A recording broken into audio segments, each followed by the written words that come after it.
The Bible Study Podcast, episode 622. Today, the Bible Study Podcast continues the study of the book of Nehemiah with chapter 2.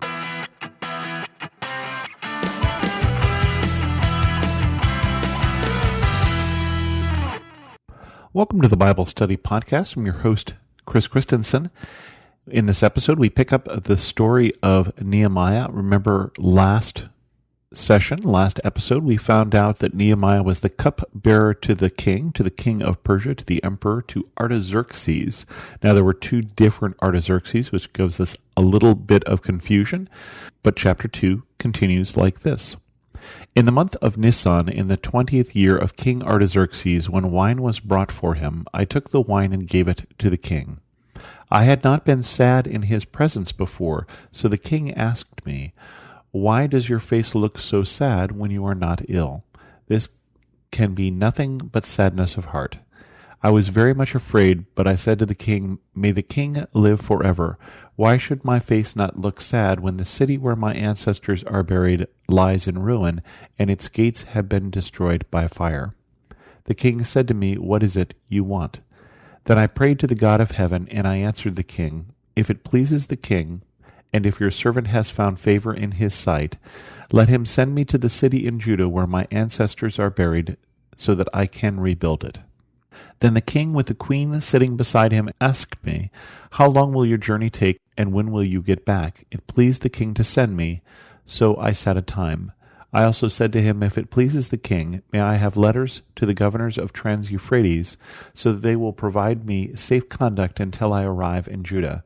And may I have a letter to Asaph, keeper of the royal park, so that he will give me timber to make beams for the gates of the citadel by the temple, and for the city wall, and for the residence I will occupy." And because the gracious hand of my God was on me, the king granted my requests. So I went to the governors of Trans-Euphrates, and I gave them the king's letters. The king had also sent army officers and cavalry with me. When Sanballat and Horonite and Tobiah the Amorite official heard about this, they were very much disturbed that someone had come to promote the welfare of the Israelites. And so we see this first part here, that last time he became aware of the problem of Jerusalem, that the walls and the city gates were still destroyed. The walls had holes in them, the city gates had been burned, and therefore the city was unsafe. He decided that not just should he pray for this, but that he should pray that God would use him to fix this. And so he spent some time in the last chapter praying that the emperor would be receptive to this.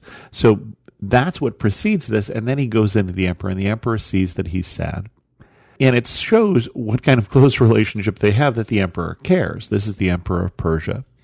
It's a fairly big empire, and he sees this servant, this cupbearer, as he's bringing the wine and says, "You're sad. What are you sad about?" Basically, how can I fix it? It's a good relationship between the two of them.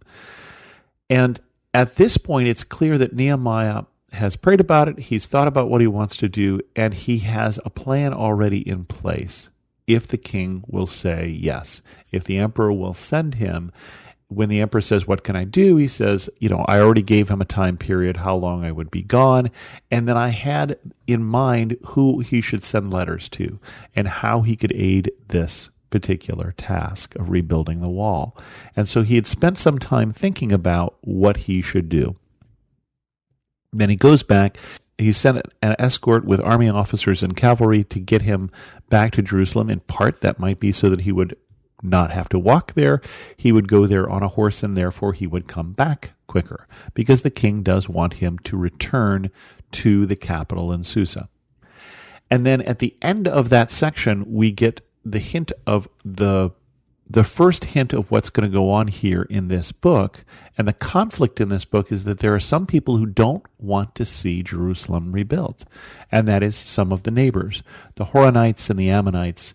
And some of these people are disappointed that someone is coming to promote the welfare of Israel. And it continues, Nehemiah inspects Jerusalem's walls. I went to Jerusalem after staying there 3 days. I set out during the night with a few others. I had not told anyone what my God had put in my heart to do for Jerusalem. There were no mounts with me except the one I was riding on.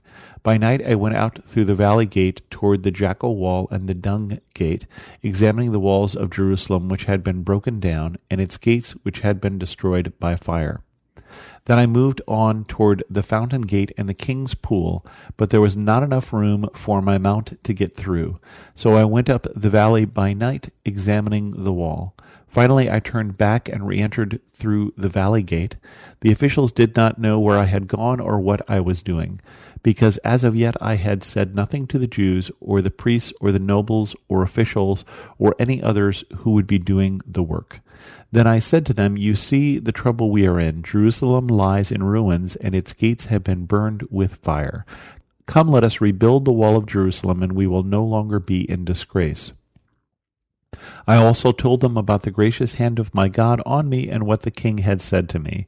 They replied, Let us start rebuilding. So they began this good work.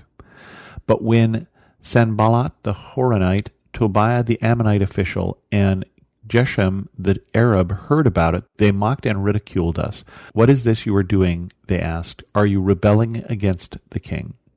I answered them by saying, The God of heaven will give us success. We, his servants, will start rebuilding. But as for you, you have no share in Jerusalem or any claim or historic right to it. And so we see in this section the beginning of this opposition. And it starts with just taunting. It starts with, what are you doing and are you rebelling? And that suggestion that can often get that work to stop if they could get in the mind of the officials that this is the people of Israel rebuilding the wall so they can rebel against the emperor.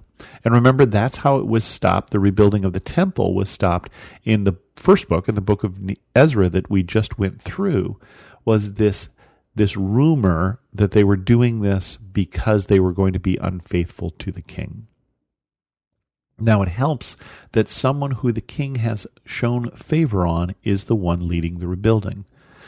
Now, if you have been to Jerusalem, you may not recognize the names of these different gates as Nehemiah makes this special nighttime circuit around the city to look at the different gates and to look at what the wall is like now. He does this in secret because he hasn't told anybody the plans yet.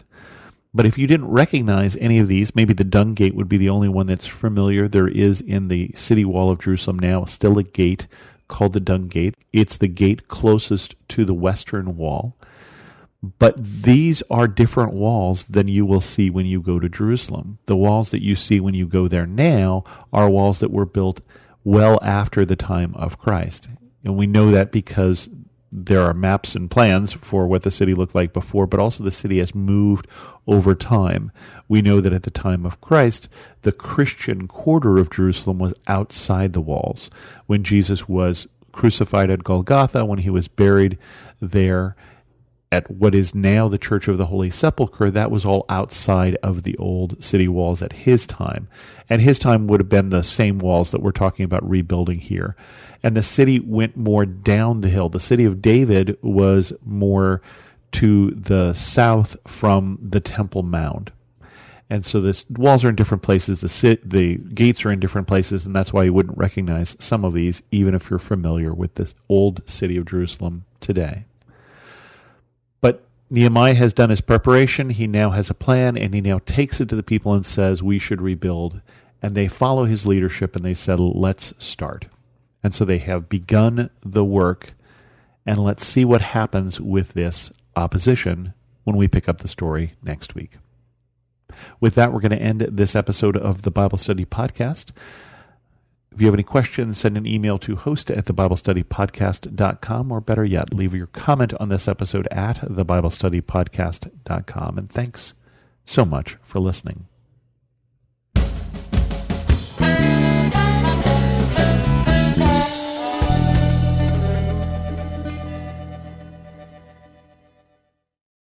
God's Word will change our life, but sometimes it's hard to know where to start. Well, that's where I come in.